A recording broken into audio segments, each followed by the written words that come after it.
क्या आप जानते हो कि गुजरात में जिस शहर को द्वारका के नाम से जाना जाता है वह शहर कृष्ण जी की राजधानी थी और वह द्वारका शहर से ही अपने राज्य को चलाते थे। द्वारका शहर से 30 किलोमीटर दूर एक टापू है जिसको आज बेट द्वारका के नाम से जाना जाता है। यह कहा जाता है कि कृष्ण भगवान का बेट द्वारका में रहने का महल हुआ करता था, परंतु उनका राजमहल द्वारका शहर में था जहां से वह अपना राज्य संचालित करते थे।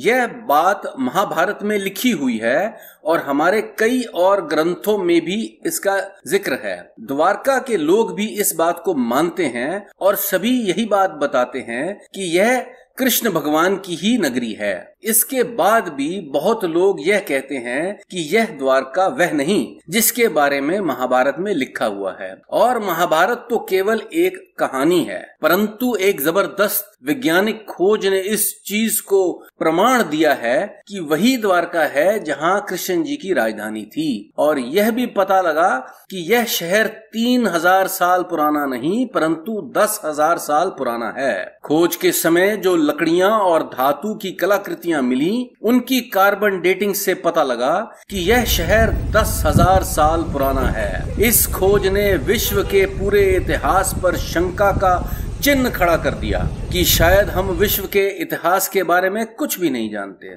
द्वारका शहर की खोज एक महत्वपूर्ण घटना है जो यह साबित करती है कि महाभारत भारतीय इतिहास है, न कि केवल एक कहानी। इसने इतिहासकारों द्वारा महाभारत के अस्तित्व को, द्वारका शहर के अस्तित्व के बारे में व्यक्त किए गई शंकाओं को दूर कर दिया है। इसने वैदिक युग से लेकर आज तक भारतीय सभ्यता की निरंतरता को स्थापित किया है। खोज ने समुद्री व्यापार और संस्कृत भाषा के उपयोग पर भी प्रकाश डाला है। पानी के नीचे की खोज के लिए प्रोजेक्ट को 1984 में प्रधानमंत्री द्वारा 3 साल के लिए मंजूरी दी गई थी। समुद्र के नीचे खुदाई करना एक कठिन काम है। नवंबर से फरवरी के बीच ही खुदाई संभव है। समुद्र शांत होना चाहिए और तेज धूप होनी चाहिए। उपलब्ध समय का अधिकतम उपयोग करने के लिए गोताखोर पानी के नीचे वस्तु की गहराई और स्थान का सटीक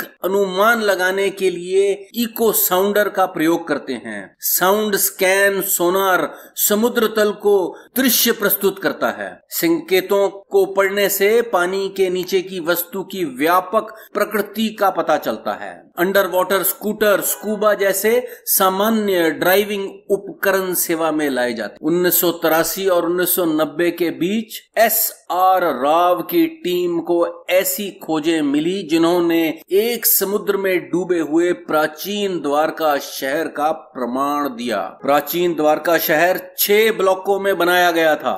सभी 6 सेक्टर में बड़े पत्थरों से बनी सुरक्षात्मक दीवारें थीं। अब तक जो कुछ भी पाया गया है वह काफी हद तक महाभारत में द्वारका के वर्णन में भी वैसा ही लिखा हुआ है। इसी प्रकार बड़ी संख्या में पत्थर के लंगर मिले हैं।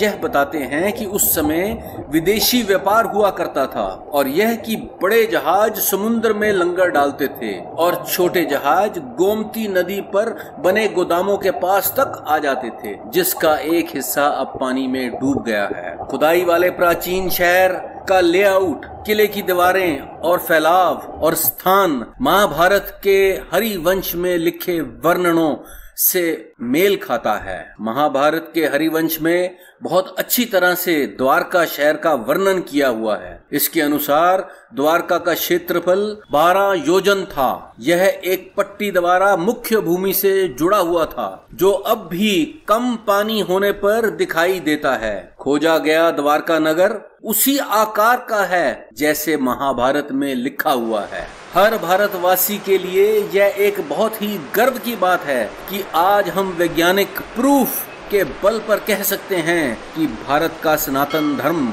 और हमारी वैदिक संस्कृति हजारों वर्ष पुरानी है, और यह भी कह सकते हैं कि हमारे महाभारत और रामायण जैसे ग्रंथ कहानियां नहीं, परंतु यह हमारा गौरवशाली इतिहास है जिससे हम प्रेरित होकर पूरे विश्व में अपना सर गर्व से ऊंचा रख सकते हैं। भारतवर्ष के लिए यह बहुत ही गर्व की बात है कि जहां दुनिया में ग्रीक, रोमन, पर्शियन जैसी प्राचीन सभ्यताएं नहीं बची, वहां आज भी भारतीय सभ्यता पूरे विश्व को रास्ता दिखाने में सक्षम है।